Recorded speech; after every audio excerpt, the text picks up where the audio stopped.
That's why. What are the challenges you encountered when teaching teacher Paolo about app making?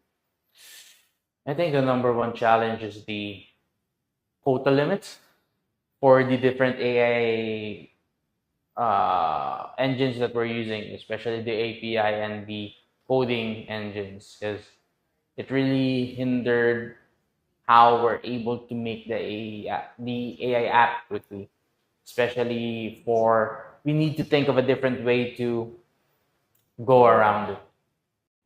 So we can see here that it really took a while, Oh, yeah. like maybe 5 minutes for Claude to do his stuff. Mhm. You can see here on the right side how it thought to accomplish the task. And it's a long task. You can see here everything that he did, everything he Oh. edited. Okay. The good thing about AI agents is that they are now capable on testing the apps that they make. Oh, that's good. They're able to see what they made.